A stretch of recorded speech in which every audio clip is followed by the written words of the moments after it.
Have you ever thought, if I could just do more, I will get better? And at whatever that is, whether that's in your fitness, in a healthier diet, at your job, if I could do more, I'm going to get better. But is that really the answer to getting better?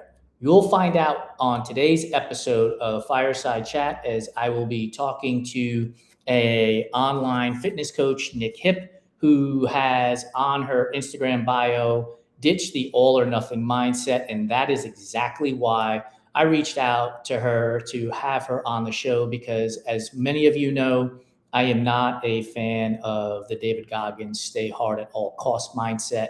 And so I thought having Nic on here to give us her point of view as to why the ditch all or nothing mindset is something that she has front and center on her Instagram bio. So without any more hesitations, let's get her on the show and let's have this great conversation. Nic, how are you? I'm doing well. How are you? Thank you for having me. No, thank you. Like I said in the green room, the algorithm sometimes works very well, and it dropped you into my feed. And I saw a few of your posts, and I didn't hesitate. I said I need to have her on the show because the idea to ditch the all or nothing mindset not only speaks volumes to me, but it speaks volumes to our audience with the everyday athlete. So thank you. Yeah, I love what you're doing. And I think this is a conversation that needs to be had every single day, multiple times a day. Yes, exactly. Even if it's just with yourself, and you need Yeah. this conversation needs to be had. Yeah. Write it on a sticky note, put it on a wall, remind Yes. yourself every single day. So I'm going to ask you the same question I ask everybody else. It's a simple question that does require thought. So here's the simple question to you: who is Nic Hipp? That's a good question. I wish I knew myself. Well, my corporate answer is I've been a swimmer my whole life. I identify with that. I was in the Army National Guard, did Army ROTC. I'm a certified strength and conditioning specialist. I've been a personal trainer for 10 years this year. I specialize in functional strength for women and nutrition, sports performance nutrition. I'm currently training for my 4th Ironman, 70.3. Would love to do a full in the future when I have more time and, to be quite frank with you, money. Yeah. I coach women who want to feel strong, perform well, improve their relationship with food and exercise. My professional life, I'm a paralegal. I would love to go to law school one day. Keep that in your prayers for me. I'm a wife. I've been with my husband since high school. I'm a dog mom. I love my dog. Yeah, that's me. That's a quick synopsis of who I am. That is a great answer, and I'm going to pick it apart a little bit. One, Yeah. congratulations on your marriage and dating and marrying somebody from high school. That's a very long time. Two, I love dogs. We actually have a feature on our website called My Best Running Buddy, and we feature dogs there because they're awesome. And that face is exactly why we did it, because people love running with their dogs, and it just makes people Yeah. happy. So we have a feature on our website for that. The other part is making women feel strong. I think that is super important. My wife is also a coach for women in both the physical space as well as in the financial space. And so, like, I love having women on this podcast who are helping other women out because I see it on a daily basis with what she does. So I can only imagine that your husband sees it on a daily basis with what you are doing as well. The other thing I want to bring up is swimming. You mentioned swimming, and I was immediately wondering when you said that if the all or nothing mindset started there, because I've talked to other swimmers, and it seems like there is this mindset of, if I swim 10,000 meters today, I'm going to be better, and then I swim 10,000 meters tomorrow, I'm going to be even better. And like, it just seems to domino effect. And I'm wondering if that's where this whole concept for you started. I was really blessed with an incredible swimming community. The coaches that I had, the mentorship that I had not once thought that in my swimming career.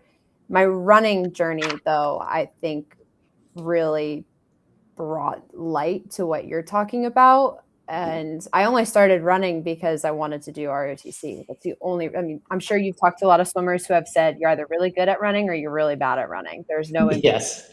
I was kind of pretty good at it. So with that, I started running, and you do one more mile, you get a little bit faster. You do one more thing, you get a little bit faster. You go one more distance and you realize, oh, I can go a little bit longer. Whereas swimming, I just felt very free, accepted. It was fun, but running had that competitive advantage to it to me. So That's to answer your interesting. question, no, not swimming, but running, yes. So what was it about running where it was go the extra mile? Was it the because you said you were in ROTC, like so was it born there, or was it a social media thing where we see influencers today where, oh, I just ran a marathon on, 6 days of training kind of nonsense? I am so grateful that the running social media trend started after I was where I was at. I was very driven in college with ROTC. So I got addicted to the process of getting better. And it was really self-motivating. It really wasn't anyone else that was pressuring me to do that. So that's where it started. But if I did have access to the social media that is out now, with how I'm going to say the word toxic the running community is on social media, I think it would have definitely been expedited by that. Can we dissect this for a minute? Because I feel the same way. I've been running for 17 years. I started running well before Instagram was an idea, well before TikTok was an idea. And like we just ran, like it was just what you did, right? It was, I got involved in it. And like I'm part of the social media content creation for running space. I get that. But can you pinpoint for yourself when you started to realize like this is tipping over past constructive and into harmful? It's this just mentality for me. I do a run club. I host an all-female run club. And just a couple weeks ago, we set up outside this coffee shop and we do a 5K. And I'm setting this up, and a gentleman walks over and he starts inquiring about our run club. I said, this is an all women's run club here in Columbus. I really just want to create a safe space for women who are experienced runners and run marathons and who can run for 1 minute and need to walk. And he replied and said, so it's not for serious runners. I said, well, it can be. It doesn't have to be for people who are running a marathon. It doesn't have to be for people who are trying to PR a 5K. You can run and just have fun. It doesn't need to be your full-time job.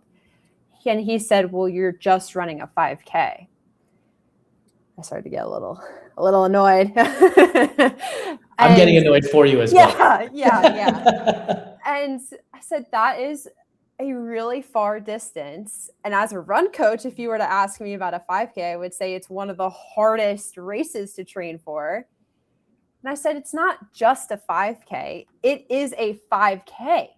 Yes. And I'm sharing this because I think social media brings this to light of the just mentality of you're just running a mile today. You're just running 2 miles. You're just running for 5 minutes today. And for some people, that is a lot. And the average runner runs an 11-minute mile. The average runner. So seeing people who are holding sub 7-minute paces, that's not average. No, that is right. very fast.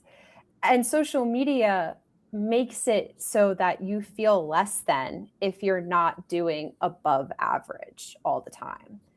And with running, it almost creates this toxic environment for new people to start, because when they start, the first person, when you go running for the first time, you're not able to run for more than 5 minutes without feeling really taxed. And that's okay. That's awesome that you even got outside. That's incredible that you got outside and you're doing that. But then you share that on social media, or you are doom scrolling and you see people running for 5 hours. And then you see people who are running sub 7-minute miles. And you immediately feel like you're failing or you feel less than because you ran for 5 minutes today. I think that's the biggest problem that we have right now with the running space in general. And it's interesting because we're referring to social media specifically here, but I'm going to broaden it a little bit because I started my company, Run Try Bike, 6 years ago under the with the idea that I wanted to prove that there was a spot at the starting line for everybody and everybody. And it was because like I was in the midst of Ironman. I've finished 8 Ironman distance triathlons, and I was in the middle of all of these triathlons. And I looked around the coffee shop, the coffee table after we had a long ride, and everybody looked different. But if I pulled up Triathlete Magazine or Runner's World, every person on the cover was, for the most part, was a 6'2" white male who finished an Ironman in 8, at that point, probably 9 hours. And I was like, but where are all my friends? Like, why aren't my friends in these magazines? We're all doing this stuff too. And so for me, I would go back even one step to say, like, the print publications were emphasizing this and showing this, and it kind of probably just dominoed into social media, where then we start questioning our own selves about what our capabilities are, and we throw in the word just. The other phrase that always gets me is fast for me, right? Like, in comparison to what? Yeah. Somebody said I ran slow, and I asked them that. I said, in comparison to what? And they're like, well, and I'm like, because we're all slow in comparison to Usain Bolt. Like, I'm slow too, and that's it, right? I think it's perspective, and you're a coach who's helping women. Like, how do you help them with perspective in this case when, again, we're consuming all of this stuff on a regular basis? Am I allowed to swear? Yes, by all means. I could put the E up. I say, get off your fucking phone for a second and just look around. I think of the beach when you're talking about everybody, because I think of every bikini body as, a bikini body. Yes. And you look online and you're seeing all these people, in my case, all these women that have a very particular body type. Then you go to the beach, you put your phone down. Nobody looks like that. Nobody. Right. And I'm not saying that, as Americans, we are having our own obesity epidemic. That is a problem that we're facing. And I'm not going to say that that's not a problem.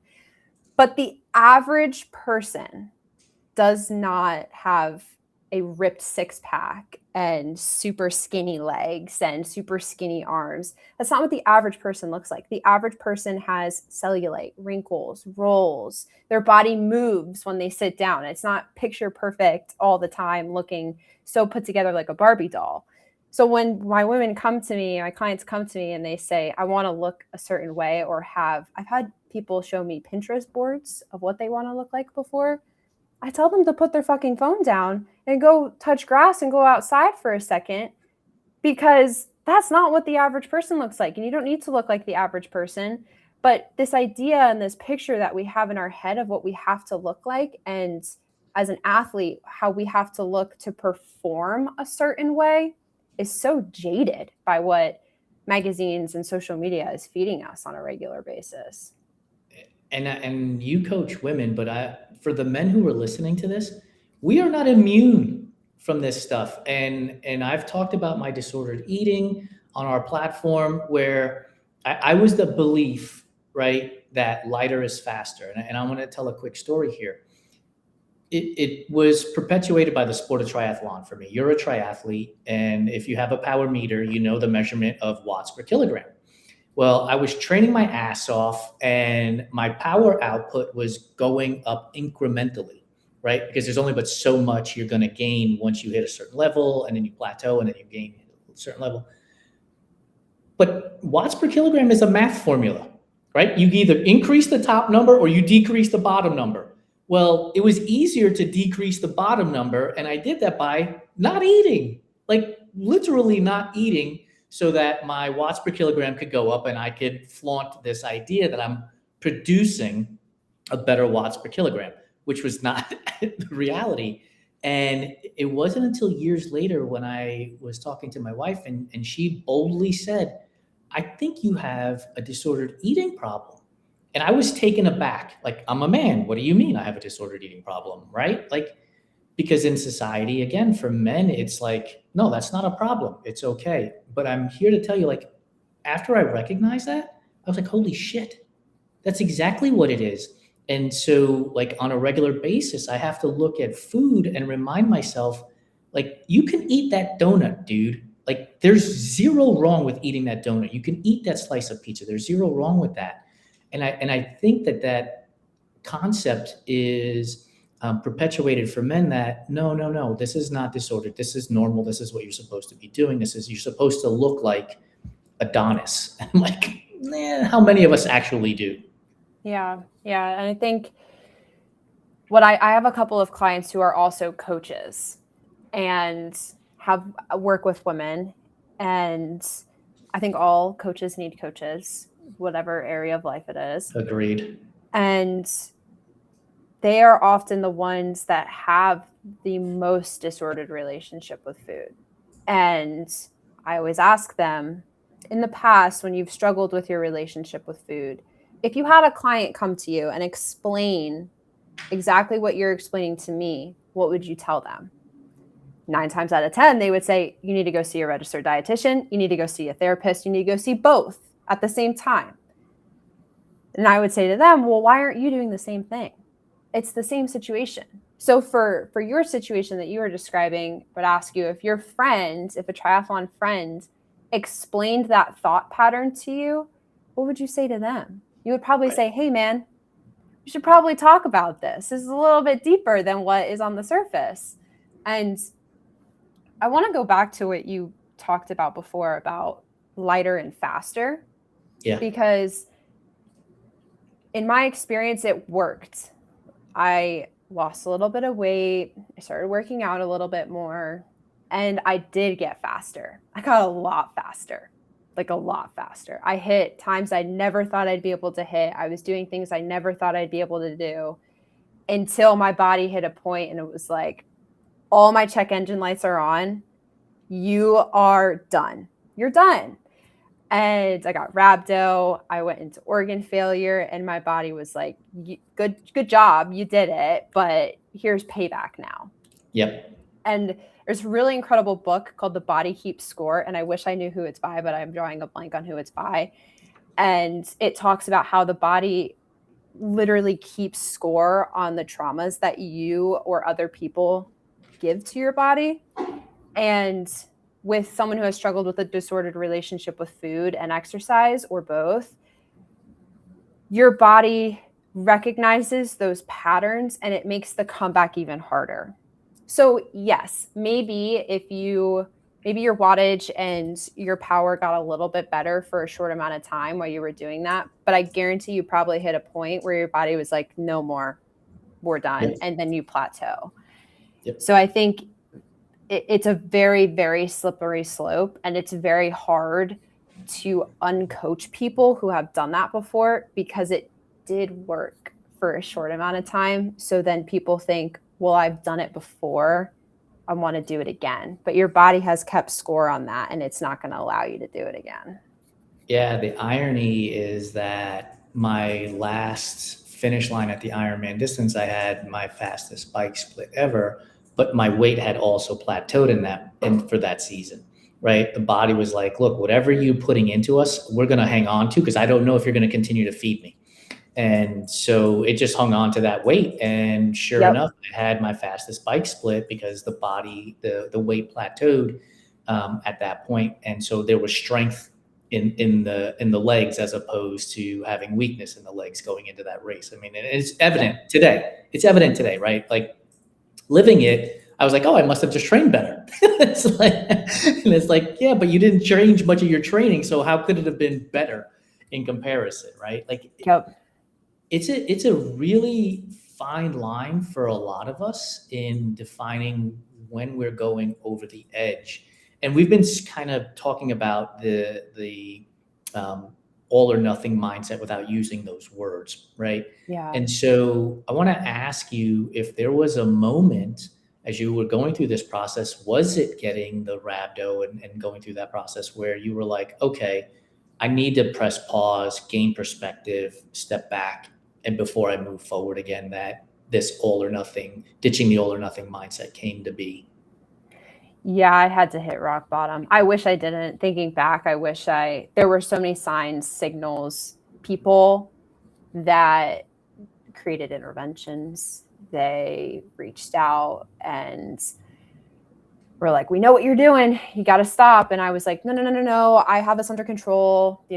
I can do this. This isn't a problem. It's not that bad. That mindset of it's not me, it's you. Mm-hmm. And yeah, I got rhabdo. My heart rate was dipping really, really low. My doctors put me on a heart rate monitor, and I was dipping below 20 beats per minute when I was sleeping. That was a big wake up call to me. My now husband and I were dating at the time, and he got to the point where he was like, I don't know if I can do this anymore. And that was a huge wake up call to me.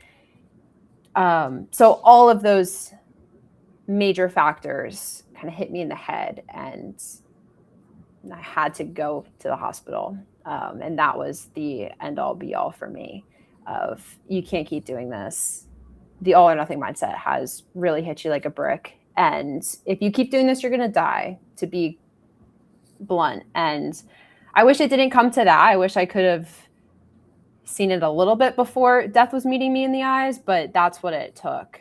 And, almost losing my now husband was a really big wake up call too. But yeah, I wish I didn't go that far. Did your comeback, was it a massive boomerang? And let me put it in words for you that make boomerang a little bit more understandable. So I've been divorced twice. I have quit drinking alcohol, and I've always told people, like, you don't need to be fanatical about these things to get your point across, right? So like when people get divorced, there's often times where they just start raging on marriage and love. And then when people quit drinking, it's like, they go on this fanatical tear of you're ruining your life, it's killing you, and all of this stuff, instead of having conversations with people about, getting healthier. And maybe instead of having 2 beers, you have 1 beer, and then from 1 beer, you have no beers. Was your comeback from this situation progressive, or did you find yourself now replacing the I'm all in on this side, going all in on the other side? I think that's twofold. So I struggled with orthorexia, which is, to put it in layman's terms, the obsession with clean eating, quote unquote clean, with binge eating type behaviors.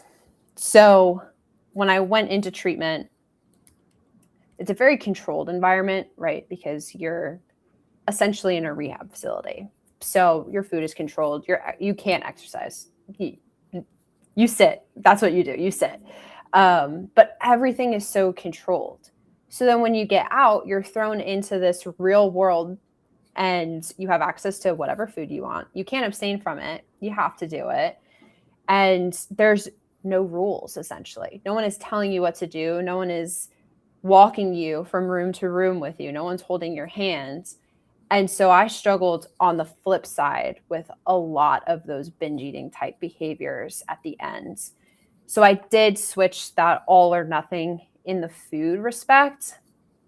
I also think I switched the all or nothing of I'm all in on this fit, healthy lifestyle to I'm all in on the recovery side, which is a good thing. I think that was a very positive thing that happened, because what I see and what I've seen in treatment is that everyone is kind of stuck in this quasi recovery of, yeah, I want to change my relationship with food and exercise, but I don't want to gain weight. Or I want to change my relationship with food, but I'm not willing to do X, Y, and Z. So then you have some of those disordered relationship patterns still, and you're trying to do recovery at the same time, but you really have to go all in with it. Or you're kind of just going to be 1 foot in, 1 foot out all the time, and then you're never really going to be in that recovered state. So yes, to answer your question, I did replace it both all in with that mindset. One was a positive and one not so positive. Right. I appreciate your honesty with the answer, because I'm a big believer of when we know better, we do better, right? And in the moment, right, this is what you had in front of you and these were the decisions you made, and over time you gain experience, you have lived experiences through life, you have other people talking to you, and you discover, oh, maybe I need to be on this path instead of the path I'm currently on. Which is why I find it often interesting where we crap on people who may have one day been like, I'm eating this way and now I'm eating this way. Here's an example I use all the time. So I eat a predominantly vegan diet, but vegetarian oftentimes. But if a doctor came to me and said, look, if you don't eat steak today, you are going to die. And I'd be like, fine, grill it up, buddy. Like I'm okay with this, right? I need this to survive. But I know in our space on social media today that there would be the vegan influencer who would actually contemplate whether or not they should eat steak. And it's like, but you should know better now that the steak is going to keep you alive. Change it up. That's Yeah. okay, right? Like, I don't understand. And so I bring this story forward because when you onboard a client and you're talking to them, you're getting intimate with them on what they're eating, how they're training, and all of this stuff. Have you ever come across a moment where you're like, I need to have this athlete switch from X to Y? And have they been resistant to that, or have they leaned into it because I have the expert who's helping me? Yes. That's how I'll answer that. I don't work with everyone who applies, and I'm not saying that to sound like, oh, I'm better than. No, I like that approach. I am kind of picky and choosy with who I work with. One, because I do attract a lot of people who are actively struggling with their relationship with food and exercise, and I legally cannot work with them. They need a higher level of care. They need a registered dietitian, not a sports performance nutrition coach or a macronutrient coach. So I will deny people of that, and I will say, you need a higher level of care than what I'm able to provide to you. And I give them ample resources on where to go, who they can look out for, where to apply for other things, places that are covered by insurance. And there are people that apply who have done 5 or 6 different diets in their life. Obviously, what they're doing has not worked for them. And I tell them, you've done 5 or 6 diets in your life. This obviously hasn't worked for you. Here's what I would do, and here's what I would recommend. Sometimes people will say, yeah, let's do it. I'm ready for it. And sometimes I'm met with a little bit of apprehension, which is fine. And sometimes I'm met with, that's not an approach for me. And I say, okay, then this isn't going to work. And I'm not saying that it's my way or the highway. I'm just saying, if you're not willing to try and you're not willing to experience something new, you might just be in your own ways and you might just be stuck there for a little bit. And it goes along with what you're saying about the steak situation. You have someone who is very set in their routine, very set in their ways, but then why are they applying for coaching for a change? You're here for a reason. The irony is amazing. Yeah. I don't know if you recognize this or you've heard this before, but do you realize what a breath of fresh air you are when it comes to a response like that, right? Like, you say, I'm not qualified to do X, you need to talk to person Y. Or, and I believe this wholeheartedly, like, not all money is good money, right? There are certain clients that you just should not be working with, whether that's us from a brand perspective or you from a personal perspective. Where did that mindset come from when in today's world, like, people who are not experts at anything are like, I'm an expert in this field now? Registered dietitians and therapists saved my life, and I will never take that for granted. And so when I see someone that can benefit from having those people in their lives, that is the first thing that I push them to. and I'm not saying that every experience that you have with those types of people are going to be good experiences. I like to tell people that therapy is like speed dating. You got to get through a couple to find one that's going to work for you. Same thing with a registered dietitian, but you have to meet both of them with acknowledgement that you're not going to like everything that they're going to say, because you shouldn't like everything that they're going to say. If you like everything that your therapist is saying to you, you need to find a new one because it's not working. Same thing with save money and talk to yourself. Yeah.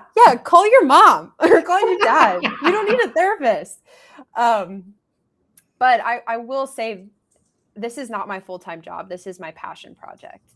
So this is not my sole source of income. I might have a different perspective if this is what I'm basing my income off of, because I think that's where a lot of these self-proclaimed people come from, of they need this money to survive. I'm not doing this for the money at all. I'm doing this because I love it and I want women to feel strong and powerful and have the relationship with their body and their food and their exercise as they should. But again, if it were my sole source of income, it might be a different conversation. Just blatantly saying that. And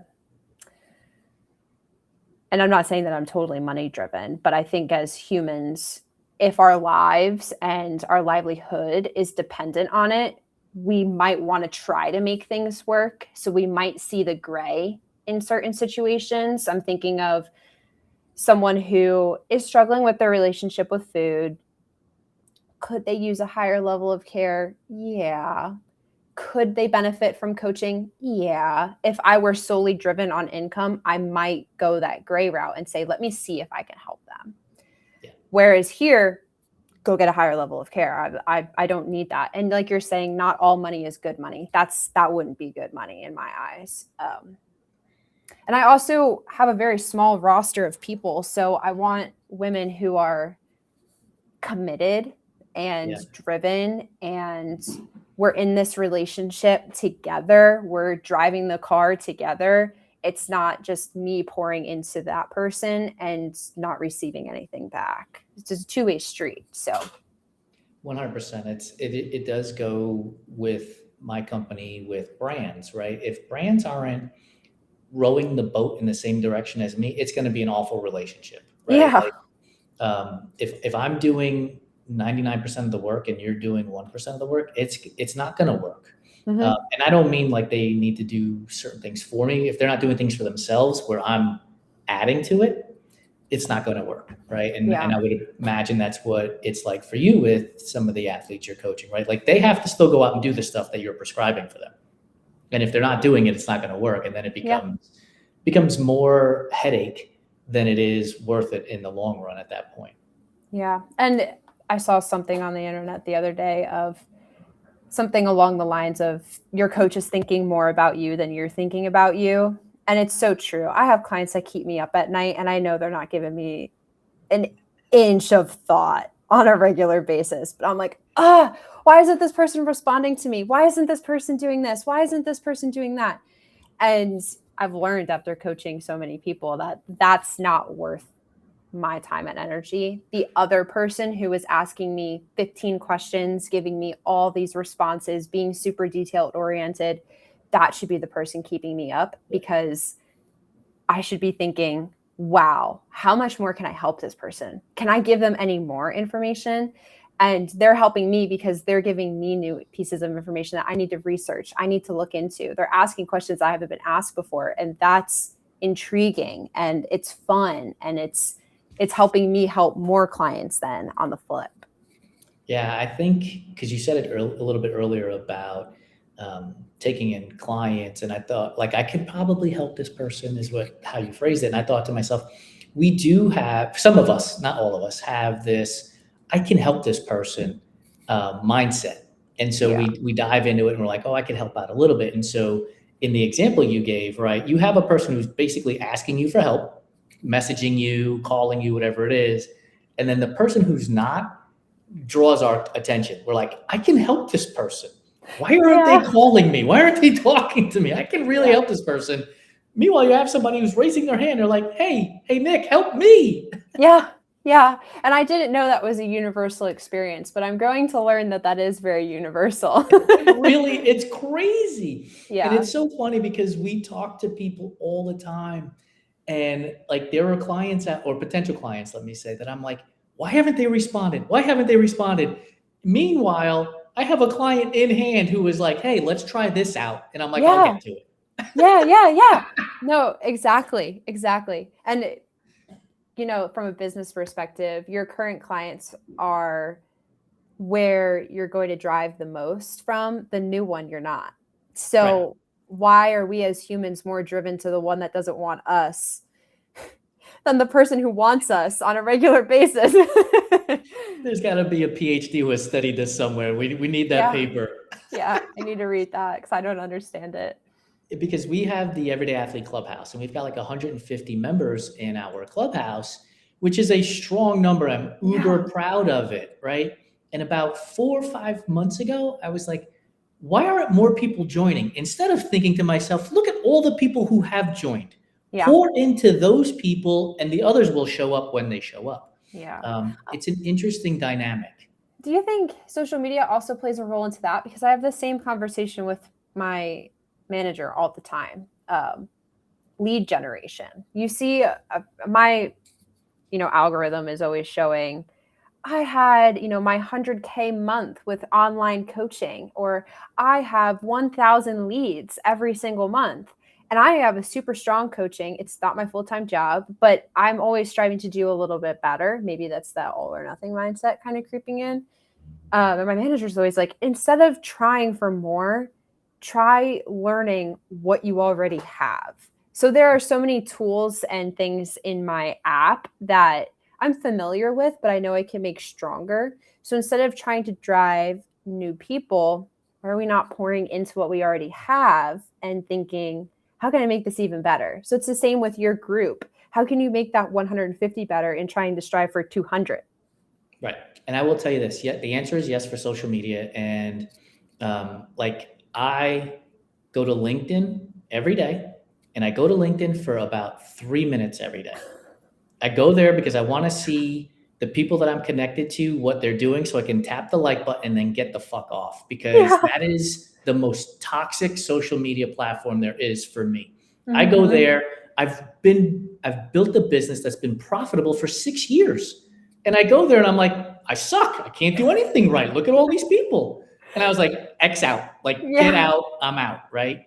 And it is to your point, like I built this 100K month and all this stuff. So here's what I started to do, because I've had brands tell me that our platform isn't big enough. We don't have 20,000 followers. We don't, whatever.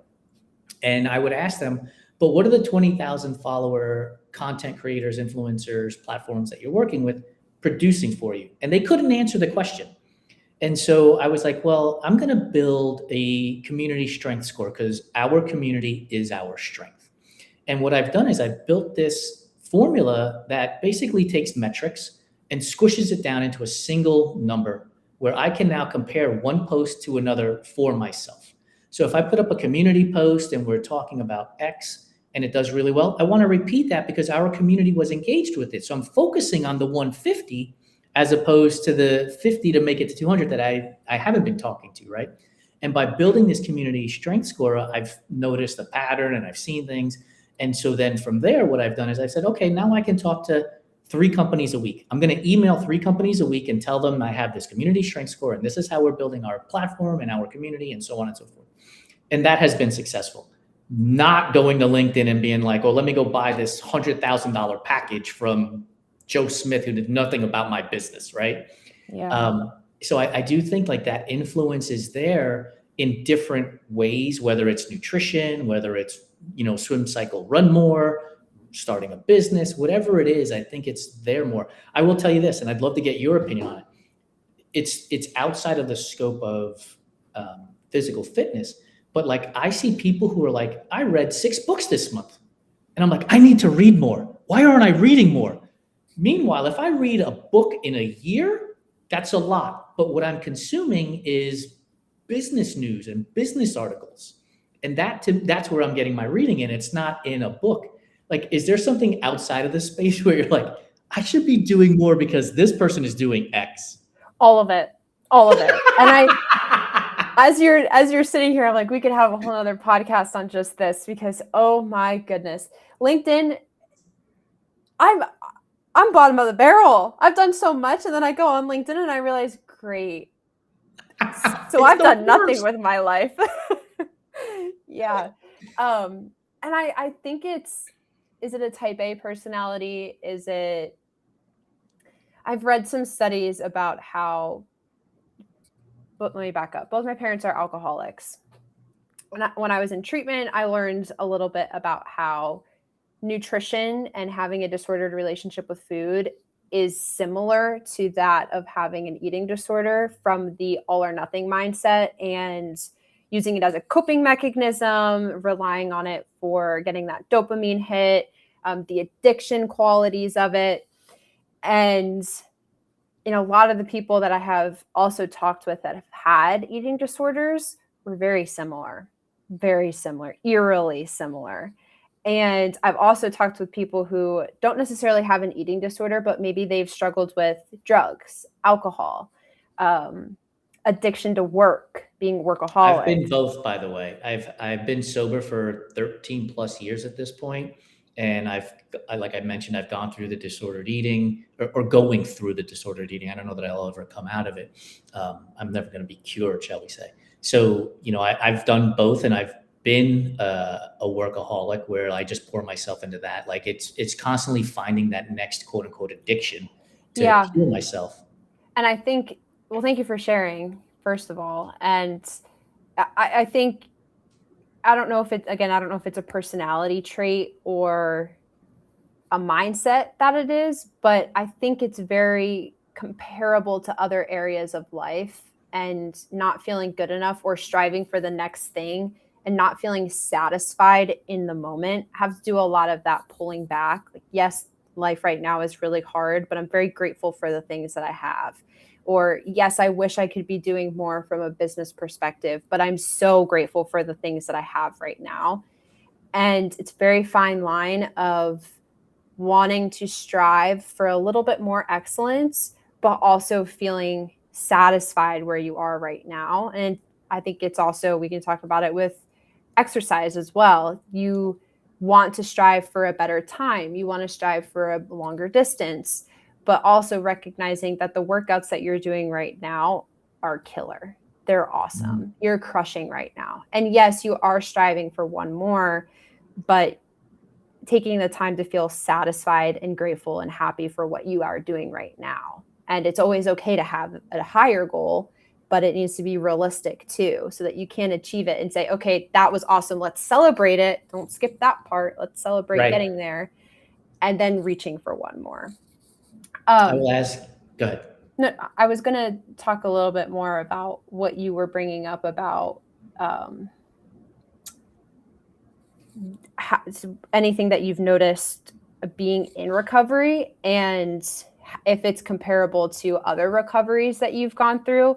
But I also wanted to say, I don't think that we are ever recovered in an eating disorder. I think you're always actively in recovery, because it's a daily choice, and it's something that you have to do every single day, multiple times a day. And I know you can speak more onto the alcohol side of things, but you can abstain from that. And I think food is really challenging, because you have to do it all day. Yes, you're 100% accurate. There was, I think it was after the Oakland Marathon earlier this year, where, look, I had just run a marathon, right? I need to eat to recover. And I forget where we were at. And I looked at, like, it was like the last 2 French fries in the basket. And my disordered eating kicked in, like, you don't need to eat those 2 French fries, Jason. And then my recovery mind kicked in, and he was like, it's 2 French fries and you need the calories. You literally just ran a marathon, dude. Like, eat it. So to your point, I don't know that we're ever fully recovered either. It's a matter of recognizing it when it's happening, more so than not. And it's not always easy, but it's definitely something that if you're actively working it, you will notice the signals a lot clearer than if you're not actively paying attention to it. Yeah, one thing I learned in treatment was the rational brain and the irrational brain. And I like to think of it like the devil and the angel on your shoulder. Yeah. And the devil is that eating disorder, irrational side of your brain, and the angel is that rational side of your brain.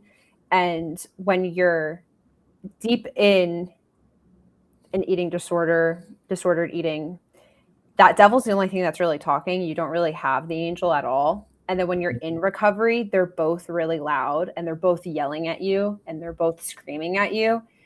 But then eventually you get to the point where the angel is really the only one talking. And you do have that devil, like he's always there. Yes. And sometimes when stress is really loud or, relationships are really hard, work is really hard, when there's other outside factors, your guard is a little bit lower. And so that devil kind of comes in and creeps in a little bit because it's what was comfortable before and it's what you used as a coping mechanism. And so he kind of gets a little bit of a microphone moment, but you're not going to act on it. He's just there. You're not really going to respond to it. And the angel kind of gets a little bit quieter because that guard is a little bit lower because of other things. But to your point, we choose to ignore that microphone moment that the devil is having, and we can recognize it and say, hey, dude, you're done, and let the angel come back. But you just ran a marathon. So you're already stressed out. Your body's freaking out. Right. You just came off a huge training block. I'm sure your guard was a little bit down, and we get back into that addicting, like, ooh, I just did this. What else am I going to do now? So I think that plays into the devil having a little bit of a microphone moment. 100%. As you were talking, I wrote this down. I wrote down the words woo woo and perspective. And having been through therapy myself as well, and having gone on this sobriety journey, like I remember thinking to myself in the past, like all these positive mantras and all this woo woo hippie shit, like get out of here with that nonsense, right? I'm going to stay hard and I'm going to get through this. And as I've come along in this journey, like my perspective has changed, like those positive mantras and what we will call the woo woo hippie stuff actually really does help because it recenters you, it reframes you in the moment. And I'm wondering, as you're going through your own process of this all or nothing mindset, and I want to get rid of this all or nothing mindset, and I want to help the people I'm helping get rid of this all or nothing mindset. Was there a shift for you as well in like this? Because you were in the ROTC, right? And I would imagine the military is not doing a lot of woo-woo type stuff for you. And like, was there a shift in going from like be hard, stay hard, run through the wall as many times as you need to. Don't worry about turning the doorknob and opening the door. I think I'm not the type of woohoo that's going to write body affirmations on a sticky note and put it on the mirror and be like, I love myself. I'm not that type of person. But I do think it's just two extremes, right? You have the people who are the David Goggins mindset of run through the door, don't use the doorknob. Then you have the people who are kind of in the middle of, I can do that if I need to. And then you have the people who are the sticky notes on the mirror. And I think you need both. And I think I can kind of shift and mold in between both. I can lock in when I need to. I'm sure you can too. You train for all of these things. You can have a little bit of that mindset. But I don't think we need all of the woohoo, and I don't think we need all of the David Goggins mindset. I think we need to be able to have a steady mix of both. But I don't think I ever fully transitioned to the woohoo side. I'm like 1 foot in, 1 foot out with certain things. But I think that's the perspective. I think that's the balance that, because I'm the same way in that, like, I don't have sticky notes on the mirror as well, but I do have a belief in myself that I can do hard things because I've done hard things in the past. I just don't need to do hard things the hard way, right? Yes. There's a smart way to do hard things. Yeah. And grow through that. And I think oftentimes that message gets lost in the ethos, right? We tend to want to live in the black and whites of the world when the reality is we live in the grays. Like just about everything that we do in life is in the gray, but we interpret things on opposite ends in the blacks and the whites instead of the gray. It's not sexy. It's boring. It's so boring. My most successful people are so boring. They have boring lives. They have boring routines. There's nothing extravagant about what they're doing. And we as humans want the sexy thing. We want the quick fix of if I do this, I'll get Y. We don't want to Mhm. do things that are mundane. It's not flashy. And we need more of that, middle area. We need more of the I have one pair of running shoes. When the tread wears, I'll get a new one. I don't Yeah. have 15. We need more of the people who eat chicken and rice and broccoli with a sauce on top of it for lunch 5 days a week. We don't need the people who are making all these crazy meal preps every single week, spending 5 hours on a Sunday doing it. But again, that it doesn't sell. It really doesn't. Yeah. It doesn't do well. And not to bring social media back into it, but the things that do well are the sexy things, are the flashy things, are the look, I had 5 hours to meal prep and this is what I made. You can do this too things. It's not here's what I ate Monday through Friday today. Well, I have a friend, her name is Heidi, and she meal preps. And I asked her the other day, I'm like, how do you know what you want to eat on a Thursday?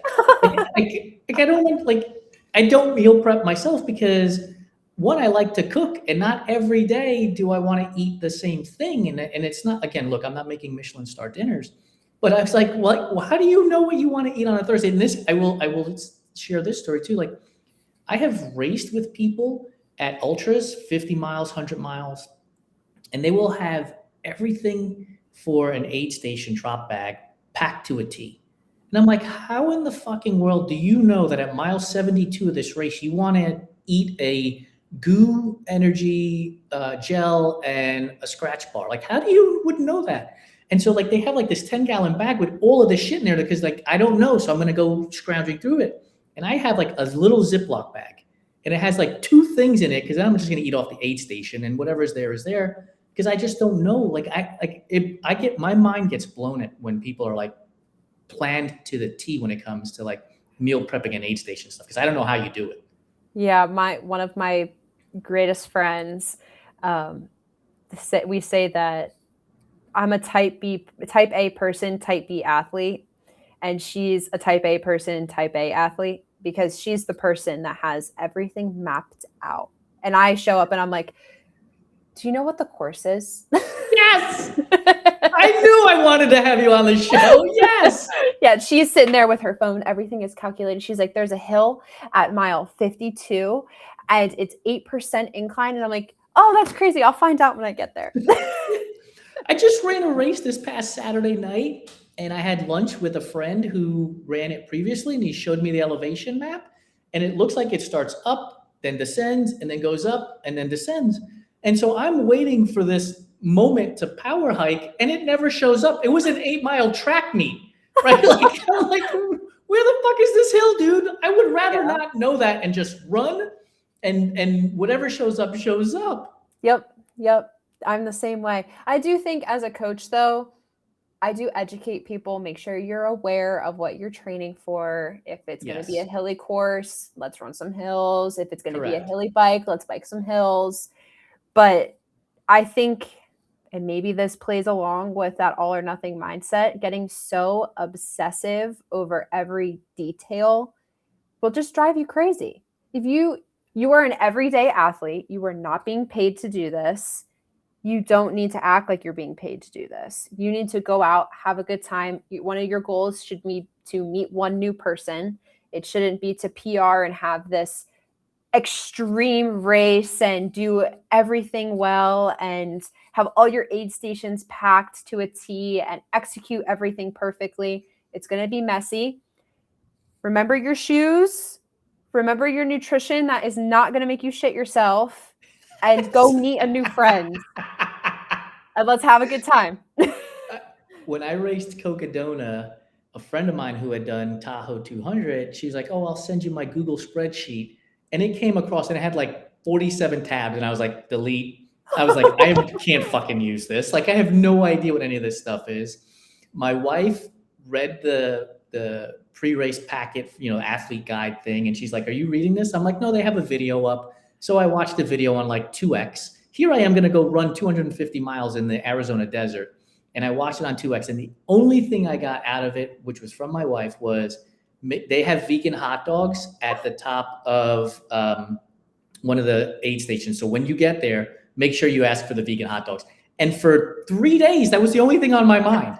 Like, I had to climb this mountain if I was going to finish this race. So who cares if I knew if it was at mile 22.1 or it showed up at mile 28? Like, what difference does it make? I got to get through it. It's crazy though. Then if I have a client that comes to me and they do this, I look at them like, you're a fucking idiot. Why didn't you read the athlete packet before? It's so hypocritical. But I have a question. Does knowing that stuff ahead of time give you any sort of anxiety? It would, yes. That's exactly how I am too. Because if you told me that this climb is at 22.1, I am looking at my watch.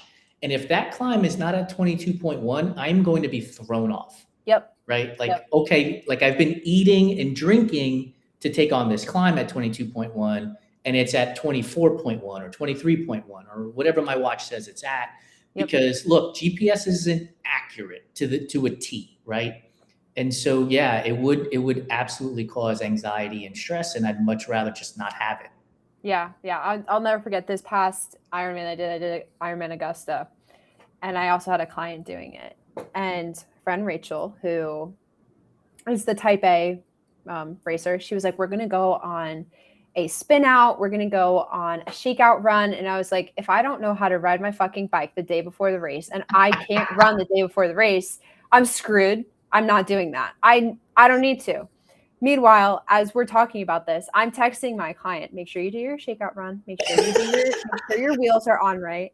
Like, I'm such a hypocrite. But to your point, if I did all of that stuff and I got on my bike and something was off, I'd be like, oh my God, something's wrong with my bike. Oh my God, I'm not going to be able to ride my bike. If I started running and I felt any sort of like cramping or I felt tight in any way, I'd be like, great, so I'm not going to be able to do this race tomorrow. So I have to look at my athletes and know which one needs to do this before and which one is more like me, and just go have a good time. I think there's something to be said also about trusting the training, right? Like, if you've done the training and you believe that you've done the training to a level that is satisfactory to get you to the finish line of that race, a lot of this other stuff becomes secondary. But if you've had a bad training cycle because of life, because you've skipped this, you skipped that, whatever it is, then I think you start to ask all of those questions, and you need to know, okay, this hill is at mile 22 and this descent is at mile 38 where it's a left-hand turn. You got to be prepared. Like, I think that starts to come into play when the training cycle hasn't been as optimized for you as you would like, honestly. Yeah.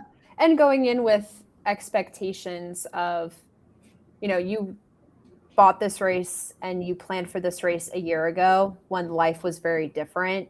And now 16 weeks out, you're starting to train for this event and life is not where you thought it was going to be. Be realistic with yourself. Is this a just finish and have a good time? Is this a, I'm going to have one goal of an A goal? I'm going to have one goal as like I'd be cool with this. And just being, again, realistic with yourself of what is your expectation for this race, and is that expectation satisfactory to how your training has been as well? Yeah, like I say this all the time too. Like, my race mantra is for me, and my race mantra is all gas, no brakes. Like, I'm going in and I'm gonna run out of fuel, hopefully one step over the finish line, but sometimes I run out of fuel 75% through the event. Like, it happens. Yeah. But for me, I've accepted that. I've accepted that this is what can happen. And so I'm going to slam on the gas from the get-go and just let the chips fall where they may. And again, like I said, sometimes it's successful and other times I blow up. We were trying to race a 1:30 marathon. This was ages ago. And first 2 or 3 miles, I was like, holy shit, we're going to fucking do this. I got to mile 9. Every seat on the bus was out the window. All the tires were off. There was no steering wheel. Like, it was a shit show from mile 9 to mile 13. But for me, it was successful because I gave it my all. And I found out that I could go this long, 9 miles at this level. okay, that's my new baseline. And now we grow from there, kind of thing. Yeah, I'm pretty confident in saying that at least within the next decade, none of my races will ever be for time, ever. And my only goals during a race are not to shit myself, meet one new person, and have a good time, because I've done the Yeah. having goals. I've done the let me die during training and say no to events and really just dedicate my life and my time to this one event. And it wasn't worth it at all. And now when people ask what my best times are, I say my best times are the ones that I'm running the race with the person next to me. They are meeting a new person from another country during a race. It's training. It's getting to see my friends that we've, virtually trained with together, and now we're meeting up at a race together. And I had one person pressure me recently of like, no, but what are your times? I said, those are my times. I say, when I run for fun, it changes. My times change depending on who I'm running with. If I'm running with my husband, my times are fast, but I'm not talking, and I might start crying. If I'm running with my dog, it's like an 11:30. We're having fun. She's got boots on. We're chilling together. We're stopping. We're taking pictures. If I'm running with other friends, depending on who they are, I might also be crying, or I might be walking. Really Right. depends on the day. And those are the best times. It's not how hard can I push myself and feel like death for the rest of the day. And I think all of those different pieces and parts of Nic are what makes Nic an athlete, because there are times where you have to go hard, there are times where you have to go easy, there are times where you have to lay on the couch, right? That all of that goes into becoming a better athlete in general. And I think we lose the narrative sometimes when it's like, I'm going to become a better runner, or I'm going to become a better this, or I'm going to become a better that, instead of becoming a better athlete. Because to your point earlier, we're not getting paid for this stuff. So becoming a better athlete should add years to your life in the long run.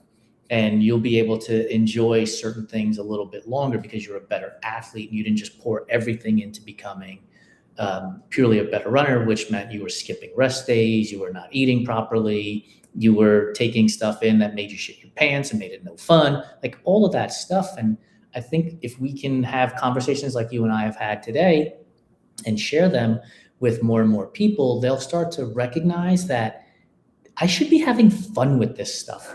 And it doesn't mean I can't do hard stuff. It just means I should be having fun while doing hard stuff. Yeah.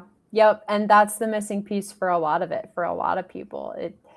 Fitness should not take away from your life. It should add to it. And to do that, you have to make the fitness fit you and leave your ego at the door, because it changes, right? I mean, you wake up sometimes and you're feeling really awesome. You're feeling really good. You can push it really hard. You wake up other times when you have, a 60-mile bike and a 10-mile run after. You're like, actually, this week I'm going to skip that because I feel horrible. I feel like I might be getting sick. That's also an athlete, because an athlete knows when to rest. They know when to recover. They know when to fuel themselves. It is not, let me see how hard I can push myself to the ground. 100%.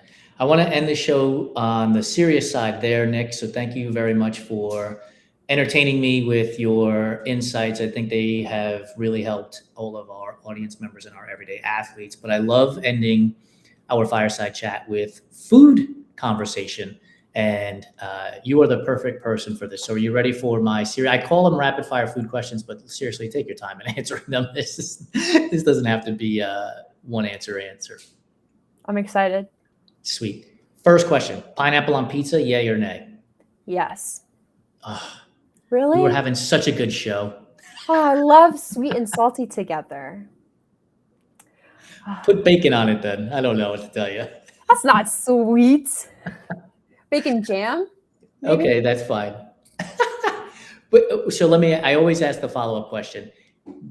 Does the pineapple on pizza have to be accompanied by pepperoni or jalapeno or Canadian bacon, or can you literally just put pineapple on pizza? I'm going to take my offer back. I'm going to take my answer back for a second, because I'm from Jersey. And you are? Oh my goodness. And that would be a sin if I said it pineapple would. on pizza. But I have discovered that I am celiac, so I can't eat Jersey pizza anymore. RIP. So now, if it's gluten-free pizza, I'm putting pineapple on that pizza. Anything to make it a little bit better. Are you a fan of Oreos? Yeah. What's the go-to? Are you a double stuff? Are you a loaded? Are you the OG? Are you a thin? I'm an OG. Are you a dunker? Are you a twister? Are you throw it all in like an aspirin? I take the cookie apart. So you spin? Yeah. And then do you scrape or do you eat the cookie with your scrape? Yeah. It's a point of contention in our house. Oh no. Yeah, my husband he's like a trash pit. So trail mix. Oh my God, it drives me crazy. He sticks his hand in trail mix and just eats it like that. I need to eat the almonds first, and then the pistachios, and then the cashews. And he's the dunker and throw it back in one bite. And I'm sitting there, I'm twisting, I'm scraping. And he's eaten 5 Oreos in the time it's taken me to eat 1. Yes. So that's why I giggled when you said that. I'm not a dunker. I just pop it in like aspirin and chew it. I'm also like your husband, like I'm getting the trail mix, all the flavors all at once. I'm not separating. Psycho. Do you like M&Ms? Are you an M&M eater? Yeah. How do you eat your M&Ms? Color, by color. Okay. And then what? Like, so you've arranged them in color. Which are you going? Let's say you have 2 brown, 4 blue, 5 yellow, and 3 red. How are you eating those? Oh, I don't necessarily think that the color choice matters first, but it needs to be separated for sure. They have different personalities, you know? They need to stick together.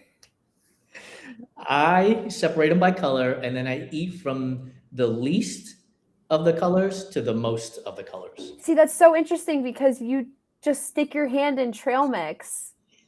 That makes no sense to me. Yeah, that makes no sense to me. See, he's the same with M&M's, so he'll just stick his hand in the bag and eat the whole thing. Oh, yeah, no, I can't do that. No. If you put your hand in the bag and then you separate them, that's what you have to do. You have to. We'll stick with chocolate. Your favorite chocolate candy is? I'm not a sweet person. I'm a salty person.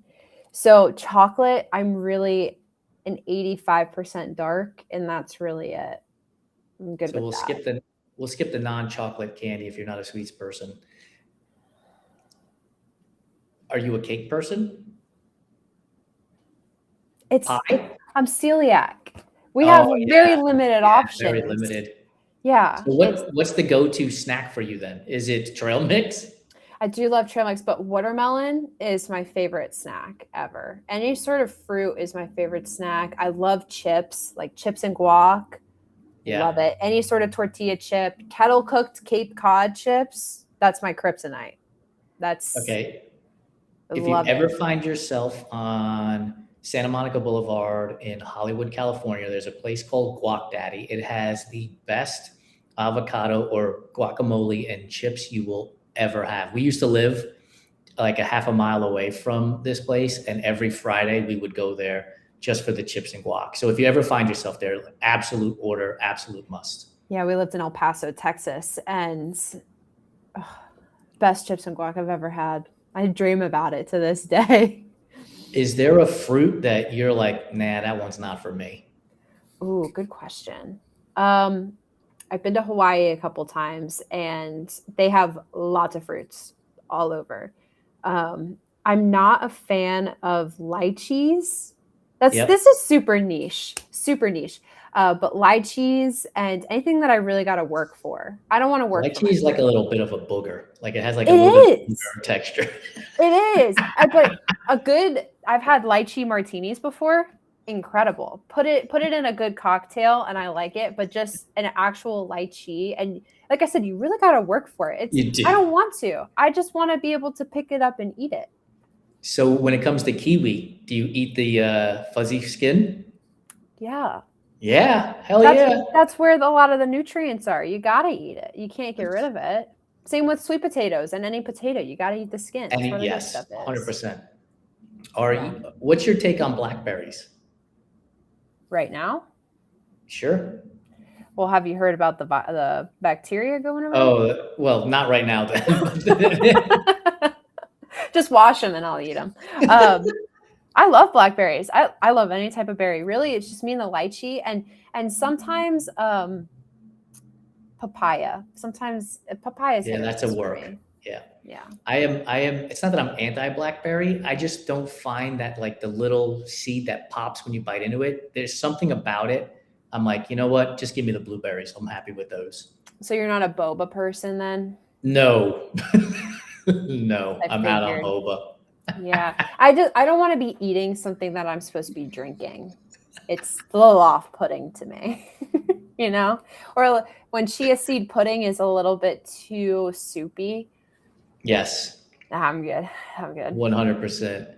I'm going to end with this question, and it's going to be a gluten-free brownie so that we take your health into account here. A gluten-free tray of brownies has come out of the oven. It has been on the counter long enough to cool so that you can cut it without making a mess out of it. Are you a corner piece, an edge piece, or the middle just for the ooey gooey? I feel like I am on a test right now with some of these questions. I feel like I'm going to answer the wrong way. I'm a corner piece. I like when it's a little bit crispy, but you still get the gooey piece. Yes.